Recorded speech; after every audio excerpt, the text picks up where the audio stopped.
દેશના વડાપ્રધાન નરેન્દ્ર મોદીના જન્મદિવસની ઉજવણીના ભાગરૂપે હાથીખાનાથી બરોડા ગ્રેઇન મર્ચન્ટ એસોસિએશન દ્વારા મેગા બ્લડ ડોનેશન કેમ્પનું આયોજન કરવામાં આવ્યું, જેમાં મોટી સંખ્યામાં વેપારીઓ જોડાયા હતા। દેશના યશસ્વી વડાપ્રધાન નરેન્દ્રભાઈ મોદીના 75મા જન્મદિવસની વિવિધ કાર્યક્રમો થકી આજરોજ સમગ્ર દેશમાં અનોખી ઉજવણી કરવામાં આવી રહી છે, ત્યારે વડોદરા શહેરમાં પણ વિવિધ સંસ્થાઓ NGO દ્વારા પણ અનોખી રીતે ઉજવણી કરાઈ રહી છે। ત્યારે આજરોજ Hathikhana the Baroda green merchant association દ્વારા મેગા બ્લડ ડોનેશન કેમ્પનું આયોજન રક્તદાન અમૃત મહોત્સવ 2.0ની થીમ હેઠળ કરવામાં આવ્યું હતું, જેમાં મોટી સંખ્યામાં ધી બરોડા ગ્રીન મર્ચન્ટ એસોસિએશનના હોદ્દેદારો સહિત વેપારીઓએ હાજર રહી મેગા બ્લડ ડોનેશન કેમ્પમાં ભાગ લીધો હતો।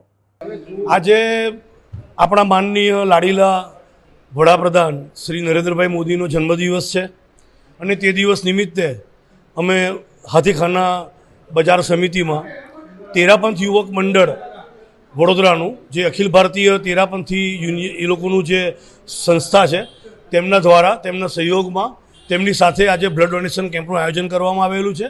સદર કેમ્પનું ઉદ્ઘાટન APMCના વાઇસ ચેરમેન શ્રી યોગેશભાઈ પટેલ તથા વેપારી ડિરેક્ટર મિત્રો શ્રી ઉમેશભાઈ કોટડિયા, દીપેનભાઈ ગાંધી અને જયભાઈ ખિલનાણીના હસ્તે થશે અને ભારી સંખ્યામાં લોકો એનો લાભ લેશે એવી અમને આશા છે। 75 થી 100 યુનિટ બ્લડની આશા છે। નિમેશ મહેતા, પ્રમુખ હાથીખાના, વડોદરા।